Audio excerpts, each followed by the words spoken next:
Games Plus Arcade tersedia hanya di RCTI Plus Super App. Mainkan sekarang. Ya, BBRI pemirsa mengalami penguatan di tengah pelemahan dari indeks harga saham gabungan yang nyaris 1% di perdagangan kemarin, dan BBRI justru melawan arah dengan penguatan hampir 2%. Nanti akan kita ulas seiring dengan rencana pembagian dividen. Kemudian kita ke agenda ekonomi pemirsa, ada neraca perdagangan dari Singapura di bulan November dan juga ada tingkat pengangguran Hong Kong di bulan November, neraca perdagangan dari Uni Eropa di bulan Oktober, dan penjualan retail inti Amerika Serikat secara bulanan dan juga di bulan November.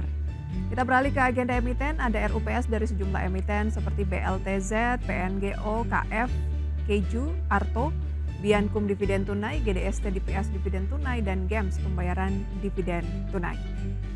Update dari Bursa Asia pembukaan pada pagi hari ini, apakah cenderung mengikuti Bursa Amerika Serikat yang menguat atau justru Eropa? Kita lihat bersama pemirsa dari Nikkei Jepang. Terpantau naik 0,32%, Straits Times Singapura turun 0,3%, Kospi Korea Selatan turun 0,71%, Hang Seng Hong Kong juga turun 0,59%. Rata-rata bergerak di teritori negatif.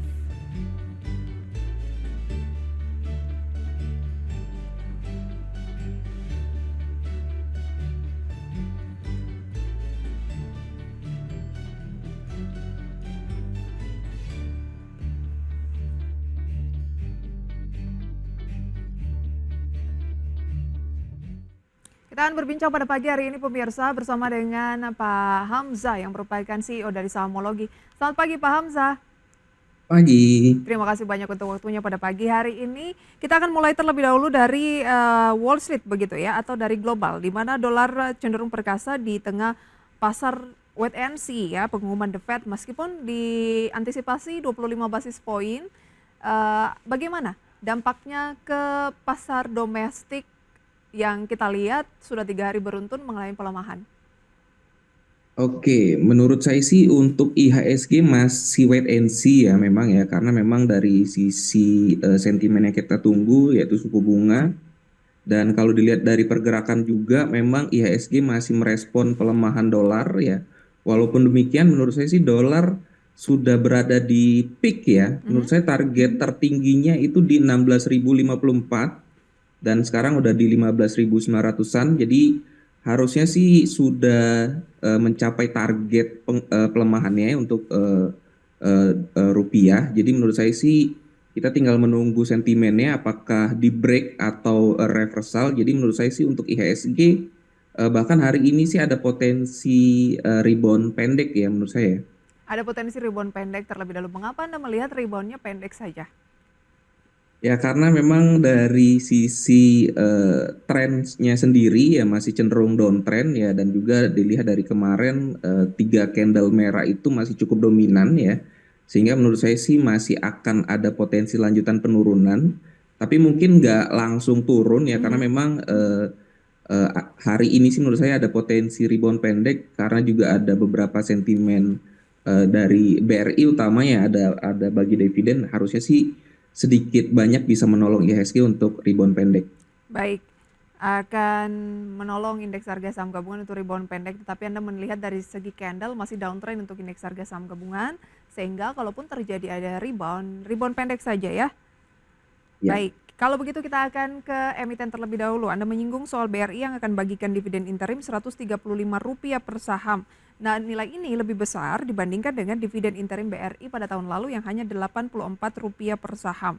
Kemudian secara spesifik pemirsa, dividen interim disetorkan BRI kepada pemerintah itu 10,88 triliun, 9,58 triliun untuk publik. Jadi kalau di total 20,48 triliun rupiah, di mana pendapatan atau laba bersihnya di terakhir itu adalah 45,06 triliun rupiah. Nah, semenarik apa dividen interim dari BRI ini yang kumnya kalau nggak salah tanggal 30 Desember yang sudah kami tampilkan tadi, dan masih ada peluang tidak setelah kenaikan yang berlangsung kemarin melawan arah indeks harga saham gabungan yang hampir 2% kenaikan dari BRI, Pak Hamzah?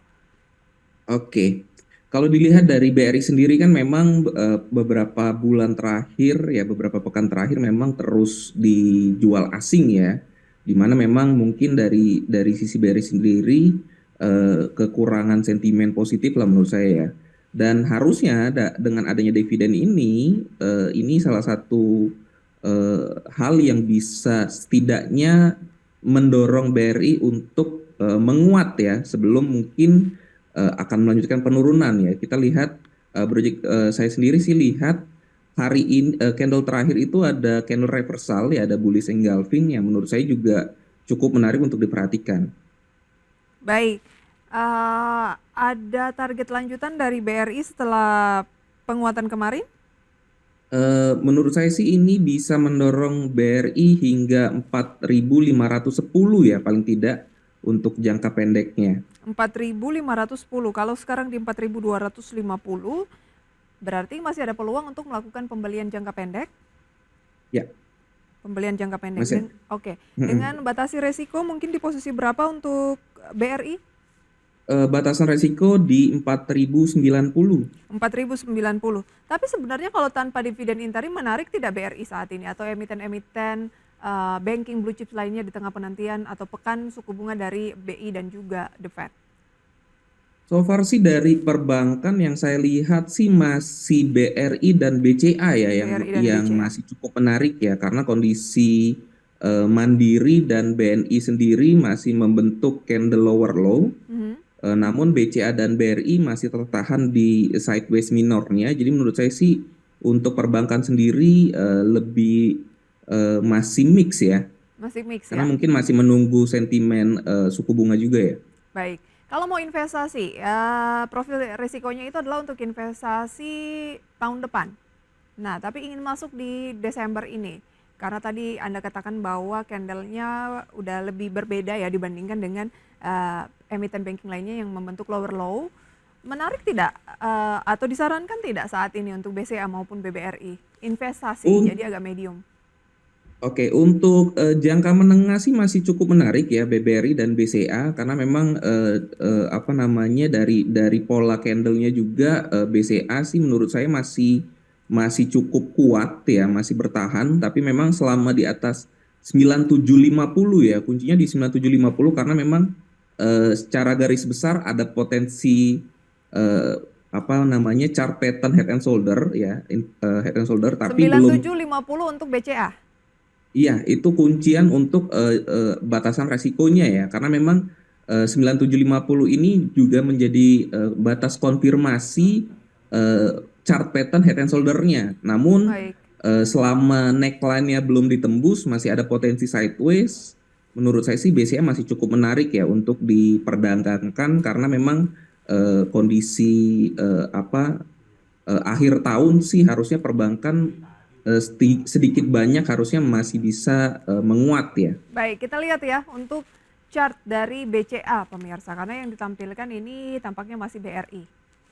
Kita lihat chart dari BCA semenarik apa saat ini di posisi 10.100. Jadi boleh diulangi lagi batasi resiko di posisi berapa dan target jangka menengahnya di posisi berapa untuk BCA? Oke, untuk hari ini karena BCA candle terakhir membentuk pola candlestick piercing line ya, jadi masih ada potensi jangka menengah ya, jangka pendek hingga menengah ya. Targetnya sih bisa paling tidak menguat kembali ke 10.425 dengan batasan resiko di 9750. Baik, itu dia untuk BCA yang sudah Anda saksikan juga candlesticknya di layar pemirsa ya dari RTI. Kita kembali ke BRI tadi. Kalau BRI batasi resiko untuk jangka menengah seperti apa, Pak Hamzah? Untuk BRI batasan resikonya di 4090 ya. Di 4090 dengan target di 4510. 4510. Baik, itu dia rekomendasi untuk BBCA dan juga BBRI ketika Anda tertarik untuk melirik saham perbankan. Baik, kalau perbankan second liner, third liner saat ini Anda belum melihat ke arah sana atau seperti apa Pak Hamzah?